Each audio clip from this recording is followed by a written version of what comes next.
@Julio Sánchez Cristo Oficial.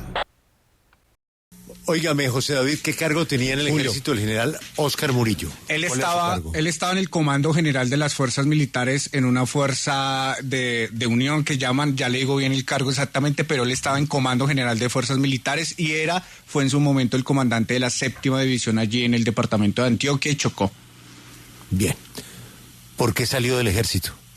Pues Julio, el general Óscar Leonel Murillo habría salido del ejército por presión del ELN. Fuentes militares cercanas a las conversaciones que se adelantan con el ELN señalaron a la W en exclusiva que se había pedido la cabeza del oficial, ya que el ELN por lo menos hace 2 años viene en campaña para sacar al excomandante de la 7ª División, quien lideró las operaciones militares en el departamento del Chocó contra ese grupo criminal. Pero además, la W conoció y tiene en su poder un documento con información de inteligencia que se le presentó en su momento en 2023 a la cúpula del ejército sobre la estrategia que tenía el ELN para deslegitimar a generales. Allí se dice, abro comillas, el ELN a través de su sociedad incluirá dentro de sus peticiones la reforma de doctrina de seguridad en los acuerdos de cumplimiento inmediato. Las acusaciones del ELN buscan la salida de altos mandos militares, situación que puede presentarse en área de responsabilidad de la 7ª División. Es decir, desde 2023 ya se había alertado sobre lo que podía pasar. Abro comillas de nuevo, las calumnias del ELN han hecho eco a niveles del gobierno nacional, evidenciándose presión ejercida por parte de la organización en la mesa de diálogos, lo que podría verse reflejado en futuras decisiones políticas.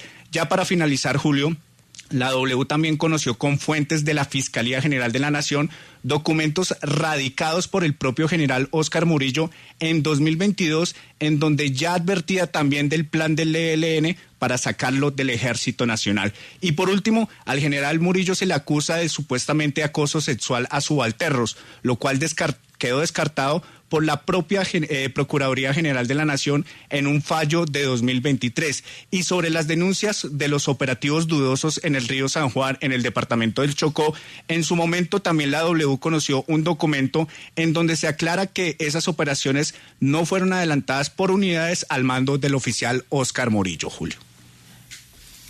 Mire, lo que usted acaba de decir es de una... Eso es gravísimo. Profunda gravedad. Un general del ejército sale por petición del ELN. Es una de las peticiones que hizo el ELN presionando para que saliera para que saliera el general Murillo. No estoy diciendo que la única, pero sí hubo una serie de peticiones y dentro de eso estaba la salida del general porque ya se venía trabajando desde 2022 para que él saliera del Ejército Nacional, como él ya había advertido con documentos que están en nuestro poder. Y les hemos hablado desde muy temprano de la encuesta de este panel de opinión de cifras y conceptos y precisamente nos acompaña su creador y el hombre que ha sostenido en tiempos difíciles, porque estas encuestas son bastante costosas, son encuestas personalizadas. Aquí son 6,000 participantes, ¿no? Más de 6,000. Revisando la ficha técnica son casi 6,200. 6,191 líderes de opinión. Hombres, mujeres. Sí, están en todo el país. Todos los perfiles, además. Están en todo el país y pues tiene variedad de temas. Lo primero es saludar a don César Caballero y agradecerle que mantenga viva esta encuesta. Sé que es difícil y costoso.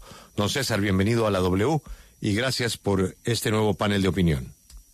Julio, muchas gracias por tus palabras. Y sí, estamos llegando además a 17 departamentos de Bogotá. También están las voces de las regiones y sí son 16 años de estar en este ejercicio. Y es un panel porque más de la mitad de las personas han contestado en los últimos 5 años las mismas personas, lo cual metodológicamente lo hace un instrumento muy poderoso.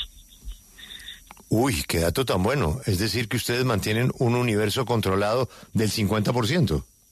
Sí, hay los que entran y salen, pero otros que se mantienen y en los últimos 5 años es más del 50% de las personas que han contestado. Don César, obviamente la evaluación del país es muy importante en este panel por la calidad de los encuestados. ¿Qué le sorprendió de la situación del gobierno actual? Mira, a mí me parece que los líderes hacen un análisis, no es que me gusta o no me gusta Petro, sino hay unas cosas que me parecen bien y otras cosas que me parecen mal. ¿Qué les parece bien del presidente Gustavo Petro? El tema de medio ambiente es clarísimo, tenemos la mejor situación del país en los 16 años y los temas de seguridad es uno de los temas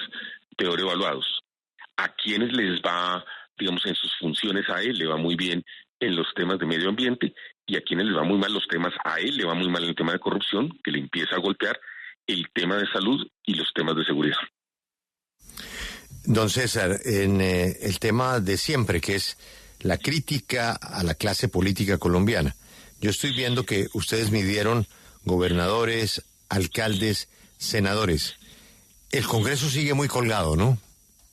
El Congreso como institución sigue muy colgado, pero los líderes reconocen, y yo tengo que decirlo, David Luna es, digamos, evaluado como el mejor senador por todos los líderes de opinión, seguido por Iván Cepeda y está Humberto de la Calle, y en Cámara de Representantes están pues Katy Jubinao, Jennifer Pedraza, y luego está Catherine Miranda. Entonces, en medio de todo esto hay un reconocimiento que sí hay unas buenas figuras, y a mí me alegra una cosa, Julio, que la gobernadora del Tolima es la primera vez que ocupa el Tolima como el mejor gobernador. Tradicionalmente son los gobernadores de Atlántico y de Antioquia los que les va muy bien, pero en este caso es a la gobernadora del Tolima en un primer lugar, el gobernador de Risaralda, el gobernador del Huila.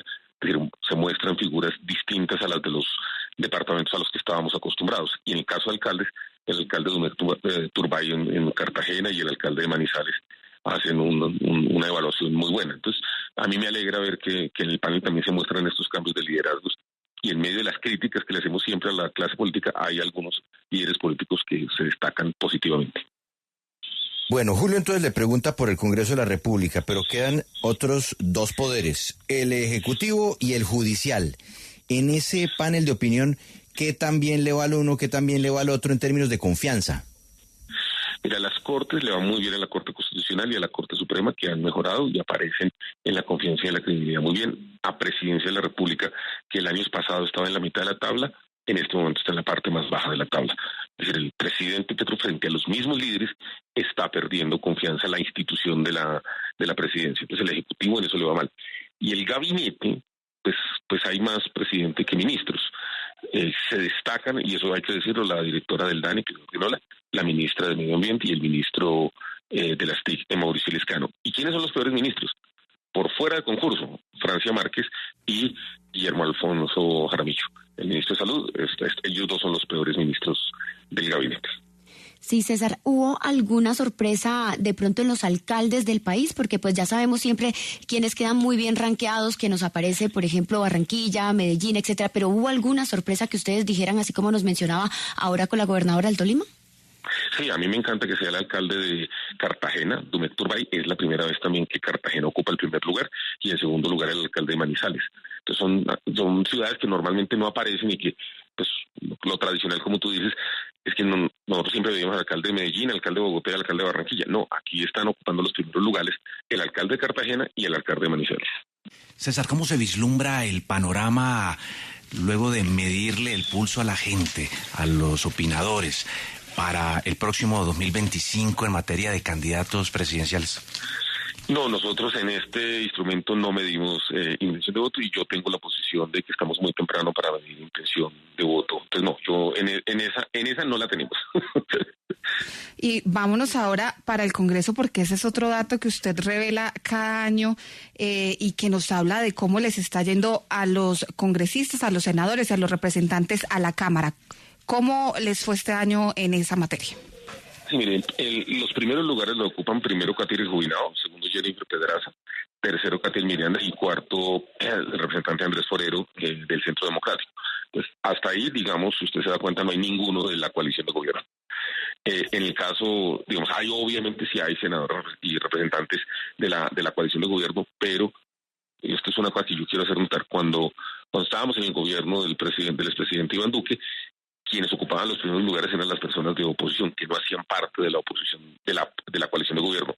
Y hoy, cuando el gobierno es el del presidente Gustavo Petro, quienes ocupan los primeros lugares son personas que no están en la coalición de gobierno. Es decir, los líderes premian la labor de vigilancia y de control político que hacen algunos miembros del Congreso. César, ahora proyectémonos al año que viene. A los líderes de opinión, a quienes hicieron este panel de opinión, ¿cuáles son las prioridades que se le deben dar por parte del gobierno y del Estado en el país para un mejor 2025? Mira, ahí nosotros hacemos una pregunta abierta y espontánea, y esto es lo que ellos dicen. Lo primero que yo quiero resaltar es que aparece el tema de la ejecución del presupuesto. Los líderes están diciendo al gobierno nacional, oiga, ejecuten el presupuesto. El tema de bajar la polarización en los temas políticos. En los temas ambientales está el tema de reforestación. En los temas sociales hay un tema que resalta y es el tema de la inclusión y la igualdad. Son como los grandes temas que están ahí y que van variando año tras año, y creo que las grandes variaciones y las grandes sorpresas para mí son que le están diciendo al gobierno, oiga, ejecute. Y un tema muy importante que vuelve a estar en la evaluación que hacen los líderes del tema de salud. El año pasado, sobre el tema de salud, solamente aparecía un tema que era con el 3% mejorar la infraestructura de salud. Hoy aparece con el 16% el sistema de salud. Hay una preocupación de los líderes sobre eso. Entonces, cuando uno lo mira por distintas partes del panel, al ministro le va mal, al presidente le va mal en salud, y los líderes están preocupados por el tema de salud. Yo creo que todo lo que está pasando en el tema de salud es una enorme preocupación creciente para los líderes de opinión. Don César, el tema de la recolección de información con toda esta gente, ¿cuánto tiempo dura? Porque a uno le da la impresión de que nos despedimos hoy y usted en muy pocos días arranca ya con la muestra número 17. Sí, nosotros lo primero que hacemos es armar el directorio, y por ejemplo un dato que les cuento, nosotros actualizamos, por ejemplo, los columnistas que hay en el país. Colombia tiene hoy 1.216 columnistas en los distintos medios, tanto impresos como digitales y tanto regionales como nacionales. 1.216. Entonces lo primero que hacemos, muy pronto nosotros acabamos esto y arrancamos a hacer el directorio. Se definen las preguntas y luego nosotros arrancamos es un periodo de 3 meses para la recolección de la información, porque los líderes nos contestan, pero son personas ocupadas y nos toca buscar todas las formas para que nos den las respuestas, y afortunadamente lo siguen haciendo, creen en el panel y siguen contestando. En el apartado de prospectiva, desafío político, están empatados como desafíos consolidar los acuerdos de paz, mejorar la ejecución del gobierno nacional. Luego vienen las reformas, dejar atrás la polarización, buscar el acuerdo de la unidad nacional y otros temas.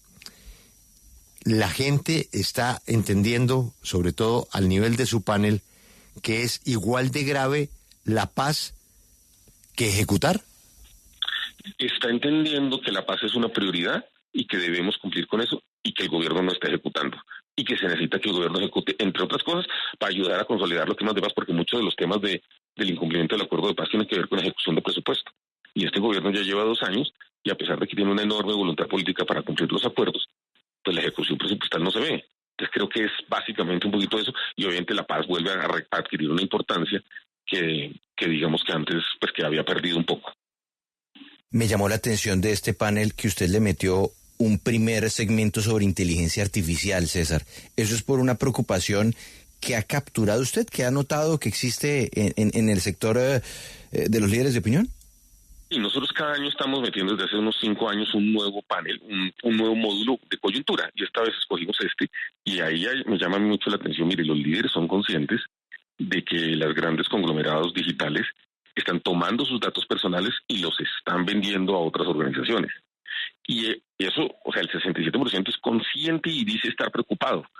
Y entonces les preguntamos que si quisieran que eso se regulara, y un 92% está diciendo que sí. Y usted ve hoy en el Congreso más de 15 o 16 iniciativas que buscan hacer algún tipo de regulación sobre ese tema y el manejo de los datos personales de las personas y de la inteligencia artificial. Entonces sí me parece que ahí, creo que ahí estamos revelando que sí hay una conciencia de que están utilizando nuestros datos personales, que en los contratos de adhesión autoricemos que lo hagan, pero que de alguna manera estamos esperando que el Estado entre a regular eso. César, esta pregunta se la hacíamos ayer a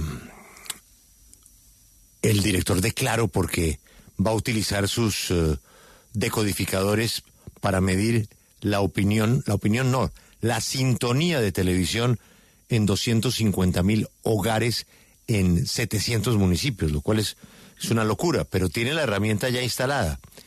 En el tema de radio, seguimos con ese vacío de poder medir la sintonía de manera inmediata y no la recordación. La recordación no tiene un valor estadístico para un inversionista de publicidad.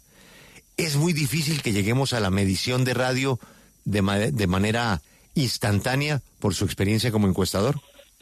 Sí, de manera instantánea habría que tener un dispositivo digital en todos los dispositivos en los cuales las personas utilizan y escuchan y acceden a radio. Además hay un tema, y es que nosotros sabemos y estamos haciendo un estudio también muy importante sobre eso, es que hay un consumo asincrónico y un consumo sincrónico. Entonces, y el consumo asincrónico, digamos, en el marco de la soberanía del consumidor, la gente cada vez, de alguna manera, está escogiendo entre 20 canales de acceder a los creadores de contenido, y una parte importante del consumo es asincrónico, es decir, no cuando se hace la emisión, sino en otros momentos, y yo creo que ustedes también lo han visto.